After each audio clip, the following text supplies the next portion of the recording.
Good day. This is Anthony. Let's walk and talk. By the way, if you appreciate the content, please like, share, and subscribe. I would definitely be grateful. So, today we're going to talk a little bit about discernment. Where does discernment come from? How do you use discernment? And how do you know when you haven't completely connected to your intuition or your discernment, whether things, whether there are things out there that should be observed,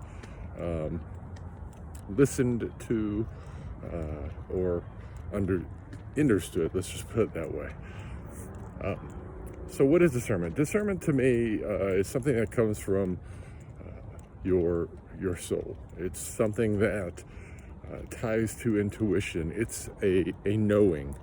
I believe everyone comes to this planet to with a certain amount of discernment or intuition already built in. And I think as you take your journey, the more you focus on understanding what that is and what it feels like and where it comes from, the more access that you have to it, and the more you can build it and it grows. Some people, just it's one of their gifts. They come with that. I think it's a clear cognizance. Is that sense? While others have or are stronger in some of the other clear senses. So, how do I view it? Like if you're still learning or growing or trying to understand what that is for you, how is it that you begin to understand different concepts on the journey?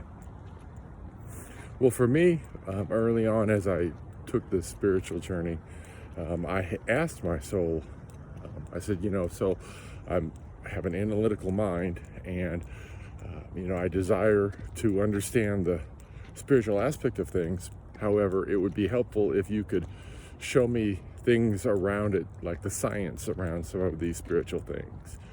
And that was important to me, because what it did was it allowed my mind, my ego, to step aside once it saw a lot of the science, because it was, allowed me to have a better understanding of other aspects of what was happening in my life. And then as the journey progressed, I soon started to see the psychological piece that was tied into the spiritual and the scientific piece. And what I found was that if you took, those aspects, and I'm sure you've seen those illustrations or graphs where you have circles and then the middle circle is kind of the sweet spot. For me, it was much like that with spirituality in the beginning, especially when my discernment was, strong, but not where it needed to be. And I didn't want my discernment to become skepticism as well. So when I walked this journey and I was kind of trying to understand how these things applied to me, what I noticed was that really where all three of the spirituality, science, and psychology intersected, to me that was as close to truth as one could ascertain or find on the journey.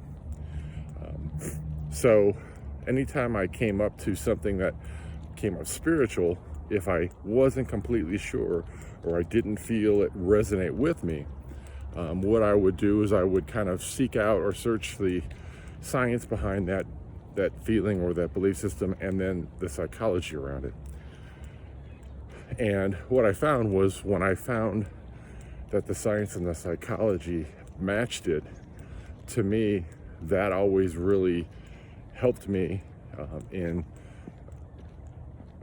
growing and understanding my discernment and understanding the intuition that was pushing that.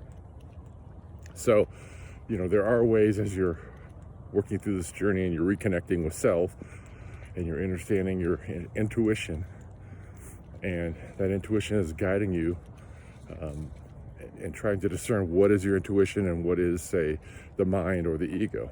That was something that was gratefully helpful for me on the journey. So I hope that that helps you on your journey.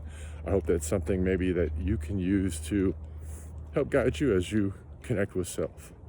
Until we talk again, peace, love, light. Having a most amazing day today.